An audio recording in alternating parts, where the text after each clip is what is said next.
Welcome to my channel. उम्मीद करती हूँ आप सब लोग खैरियत से होंगे और शुक्र अल्हम्दुलिल्लाह हम लोग भी खैरियत से हैं। और इस वक्त सुबह सुबह का टाइम तकरीबन अभी 10 बजे थे और हम लोग नाश्ता करने लगे थे। तो बाहर इतना अच्छा मौसम हुआ था, सर्दी सर्दी सी फील हो रही थी, हवा भी चल रही थी और धूप भी नहीं निकली थी, वरना इस वक्त बहुत ज़्यादा धूप निकल आती है। तो बस फिर अभी हम अपना नाश्ता करने लगे थे। नाश्ते में मैंने नान बनाए थे आज, क्योंकि कल रात को मैंने सफ़ेद चनों का सालन बनाया था। तो मेरे हस्बैंड बहुत मिस कर रहे थे पाकिस्तानी नान, तो मैंने सोचा चलो नान चने बनाकर उनको खिला देती हूँ। तो बस साथ में मैंने अपने लिए एग बनाया था, क्योंकि मुझे चनों के साथ एग बहुत पसंद है। तो इस वक्त बॉयल नहीं हो सकता था जल्दी जल्दी में, तो मैंने क्या फ्राई कर कर ही साथ में खा लेती हूँ।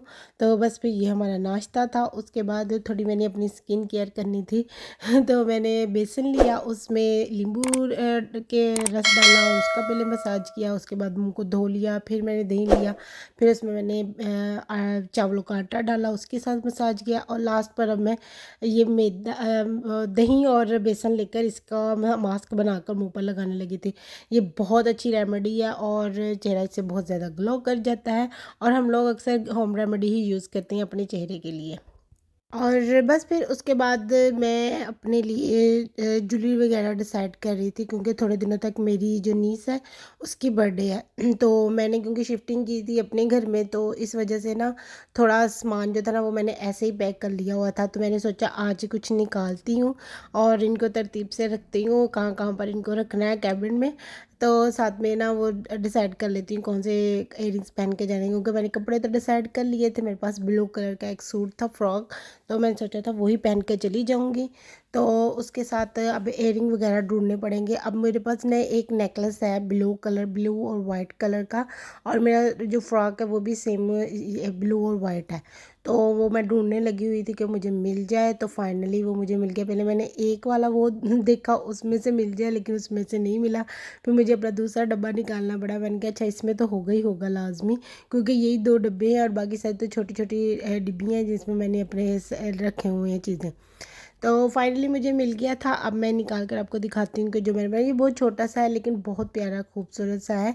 हमारे यहाँ पर एक ज्वेलरी की शॉप थी, तो जब वो बंद होने लगी तो उन्होंने 50%, 70% और 90% तक डिस्काउंट कर दिया था। तो तब हम लोगों ने बहुत ज्वेलरी खरीदी थी इस तरह की।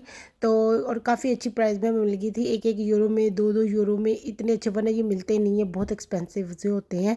तो लेकिन तब ये हमें बहुत सस्ते मिल गए थे, तो हम लोगों ने तब के लेकर रखे हुए हैं। मैं बहुत कम पहनती हूँ ऐसे पेंडेंट वगैरह, नेकलेस वगैरह।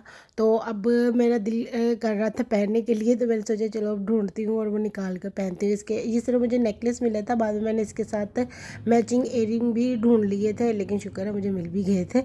तो वो नेकलेस जो था ना उसके साथ अब जो एयरिंग्स थे वो ढूंढने लगी थी, और ढूंढते ढूंढते फिर मुझे याद आया कि मेरा जो एक ज्वेलरी बॉक्स है वो हमारे दूसरे घर में ही रह गया है, तो वो मैं लेकर ही नहीं आई। तो वो की निकाल उस उधर ही पड़ा हुआ है। फिर मैंने बाजी को कॉल की कि वो उधर है, वो कहते हाँ ये देखो इधर ही पड़े हुए हैं। तो बस फिर हमारे ये जो ज्वेलरी मैं ढूंढ रही थी ये सारी मैंने काफ़ी ज़्यादा उसी शॉप से ख़रीदी हुई है, और बहुत कम है जो मैंने यहाँ से ख़रीदी हुई है। तो बस फिर ये हमारी ज्वेलरी जो थी ना वो डिसाइड हो गई थी, और मैंने बाजी के लिए भी इयरिंग्स निकाल लिए थे जो उन्होंने अपने सूट के साथ पहने थे। और बस फिर उसके बाद थोड़ा फ्रेश वगैरह होकर घर सफाई कर अब मैंने ना अपने हस्बैंड के लिए कटलेट्स बनाए थे, क्योंकि हमारा सालन अभी भी बचा पड़ा हुआ था, और मैंने कहा वो ही पहले ख़त्म कर लेते, क्योंकि अगर मैं न्यू बना लेती ना तो ये पड़ा ही रह जाना था। तो मैंने सोचा पहले ये ख़त्म कर लेते हैं, और साथ में मैंने फिर कटलेट्स बना लिए थे। तो अगर साथ में वो खा लेंगे तो थोड़ा फ्रेश फ्रेश सा हो जाएगा कि हाँ साथ में कुछ और भी है खाने के लिए। तो बस फिर ये हमारा लंच टाइम था, मेरे हस्बैंड आए थे ब्रेक पर। तो अभी भी बाहर का मौसम बहुत खूबसूरत हुआ हुआ था। मतलब धूप इतनी ज़्यादा नहीं निकली हुई थी, अच्छा लग रहा था। ऐसे ही मौसम है, कहती थी ऐसे ही रहे, देखिए काले बादल कितने छाए, और इस तरफ काले काले बादल थे, दूसरी तरफ ब्लू हुआ थे, और मुझे लग रहा था ये उड़ जाने हैं और ब्लू ने इस तरफ आ जाना है, क्योंकि बारिश का तो कोई इम्कान बता नहीं रहे थे कि होगा। तो बस फिर मेरे हस्बैंड चले गए थे और मेरा ना कुछ मीठा बनाने को दिल कर रहा था, और आज मेरी एक फ्रेंड ने भी आना था हमारी तरफ, तो मैंने सोचा चलो उसके लिए भी कुछ बना लेती हूँ साथ में। तो साथ में केक भी बना लेती हूँ, मतलब एक दो चीज़ें बना लेती हूँ। तो बस केक का बैटर मैंने तैयार कर लिया था, और थोड़ा मुझे हार्ड सा लग रहा था, मैंने कहा इसमें थोड़ा सा दूध डाल दूँ। और बस फिर अब इसको मिक्स कर कर मैं ओवन में रख दूँगी पकने के लिए। अब क्योंकि मैंने एक मरतबा इस ओवन में ट्राई कर लिया ना, सब कुछ अच्छा अच्छा बन जाता है, पिज़्ज़ा वगैरह, ब्रेड वगैरह, चाहे आप केक बनाने लगे। तो अब मुझे इसका आइडिया हो गया है कि ये कैसे पकाते हैं, क्योंकि काफ़ी टाइम मैंने इलेक्ट्रिक ओवन यूज़ किया है ना। तो अब मुझे ना जब ये आग वाला यूज़ करना पड़ रहा था शुरू में एक दो दिन, तो मुझे बड़ी प्रॉब्लम फील हो रही थी कि नहीं ये ख़राब हो जाएगा मुझसे। लेकिन एक मरतबा हो भी गया, थोड़ा भी मैंने पिज़्ज़ा बनाया वो नीचे से ज़्यादा ही रेड सा हो गया था थोड़ा। तो अब मुझे आइडिया हो गया, क्योंकि मैंने यूट्यूब पर देखा तो उन्होंने कहा था 10 मिनट पहले आप चलाकर इसको रखें, तो उसके बाद इसमें रखें। ऐसा कुछ भी नहीं है, आप एन अ टाइम उसको चलाएं तब भी आपका पिज़्ज़ा हर चीज़ बहुत अच्छी बन जाती है। 10 मिनट पहले चलाने की ज़रूरत ही नहीं है गैस को। तो जैसे ही आपका वो रेडी हो तो उसके अंदर रख दें। तो बस फिर हमारा केक बन गया था। तो उसके बाद फिर मैंने ये ब्रेड जो थी ना ये ओवन में रख दी, क्योंकि मेरी फ्रेंड जो थी ना उसने आना था। तो केक जब बन गया तो उसके साथ ही फिर मैंने ये ब्रेड भी बना ली, और ये ब्रेड बहुत मज़ेदार, यम्मी, सॉफ्ट, इतनी ज़बरदस्त बन गई ना क्या ही बताऊँ। बस फिर हमारी फ्रेंड आ गई थी, हम लोगों ने खूब बातें शातें की और साथ में खाया पिया। तो बस अब हम चीज़ें ये समेटने लगी थी मैं, क्योंकि इसके बाद मेरा और आपी का इरादा था बाहर जाने का, क्योंकि आपी भी आई हुई थी ना।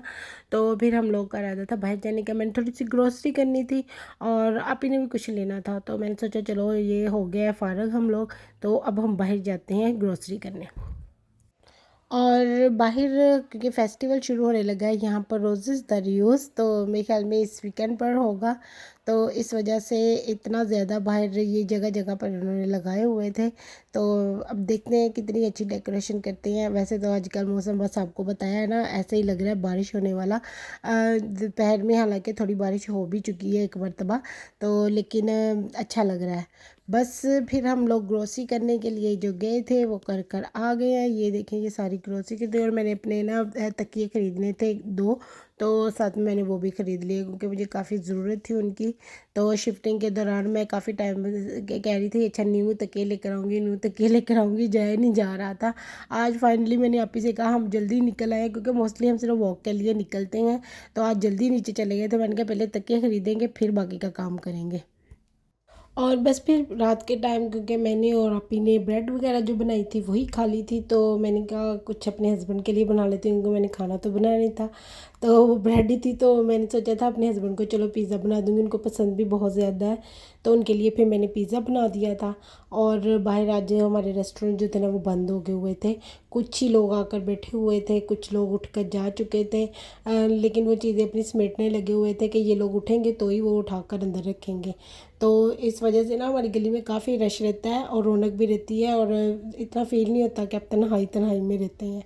तो बस फिर इसके बाद हम लोगों ने अपना पिज़्ज़ा एंजॉय किया। Thank you for watching my blog. Please like share and subscribe my channel. अल्लाह हाफिज़।